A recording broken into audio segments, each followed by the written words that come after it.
Hello, and in this session we shall discuss the development of leaders and managers. This involves awareness of how they develop, using the many prescribed models of organisational development.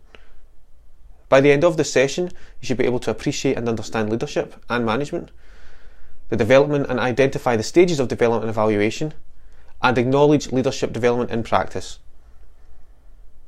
With any forms of development within an organisation, it comes from learning about your workforce, its processes, and the environment around you.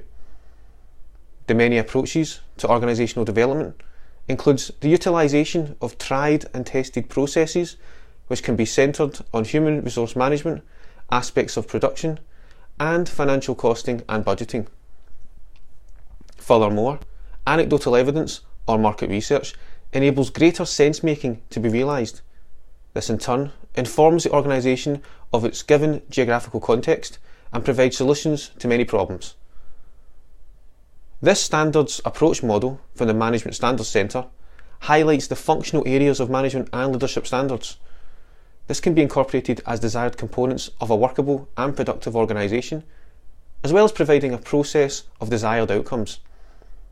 If an organisation empowers its staff, new ideas, goals and fortunes can be more democratically displayed. This, of course, takes stock of available resources and the need for change and adapting with the external environment. The Balanced Scorecard is a strategic planning and management system that organisations use to communicate what they are trying to accomplish, align the day-to-day work that everyone is doing with strategy, prioritise projects, products and services, and measure and monitor progress towards strategic targets. The system connects the dots between the big picture strategy elements such as missions, our purpose, visions, what we aspire for, core values, what we believe in, strategic focus areas such as themes, results and/or goals, and the more operational elements such as objectives, which are continuous improvement activities, measures or key performance indicators, or KPIs, which track strategic performance, targets and initiatives which help you reach your targets. As organisations embed these development activities and initiatives within their departments, delegated duties and more collectivist ideals of contemporary business are realised in practice. Organisations prosper from shared ideas and resources, which are forecasted and budgeted accordingly. In practice, leadership and management development must consider the process of change within an organisation. This involves changes in the job, in terms of duty, and how this influences the motivation and encouragement of workers. As employees and departments wish to develop, this means change is desired and enacted. Therefore, how does this affect current job specifications and duties? What are the contractual obligations? What are the financial and human resource costs? With this development and reason change in mind, the organisation must be aware of the interpersonal and professional impact. Attempts of organisations to be emotionally intelligent is now critical for the health of the entity and in raising positive perceptions within society. This aspect of emotional intelligence is introduced into development competencies as the development of associated skills, behaviours and traits. Possessing the right approach, process-based or anecdotal, must include appropriate language and represent the organisation in its true and fair form. How can you develop leadership and management? Well, besides scorecard or other rigid approaches, awareness of the social capital and capabilities from within is key. Furthermore, how can the internal structure be changed or updated? Is this through new working groups or newly formed departments? The learning organisation of today is one that redistributes responsibility and influence. This equips employees in developing for the overall good of the organisation.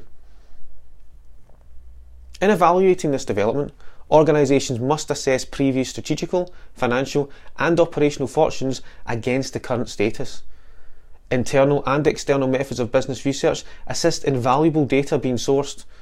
This can feed back into the organisation and inform decision makers of the best approaches, as per industry expectations, as to improve the human, financial and intellectual resource. Successful change combines these many aspects of capital and aligns these with market, consumer and industry research. Of course, Costs and the level of apprehension are barriers to periodic or regular assessment of the external environment. However, this must be balanced and considered to keep up to date with the needs of the consumer and society in general. Given the requisite information, organisations must respond with the appropriate level of change management. Does the organisation have to change in an immediate and seismic scale? Or can this change be over time and in a more holistic fashion? The need to adapt to various technologies and processes influences the level of urgency. Changes in structure, management and vision are radical by their very nature and will undoubtedly affect the organisational culture and the company dynamic. In essence, an organisation must realise that a well-placed strategy, which is suitably managed and resourced realistically, allows for a smooth and seamless journey to transition from the current to a desired state within the marketplace. This moulding of process-based traditional management with new, learning-based and human-centric forms emboldens the organisation as an attractive proposition to stakeholders, consumers and society. The following tutorial task is designed to allow students to explore and apply the theory from this session. This task is focused on the second portfolio worksheet for this module. Take 25 minutes to select 3 skills from the list within the Portfolio 2 document that you feel you could improve upon. Then, devise a plan by completing a row for each selected skill towards desired improvement within these areas.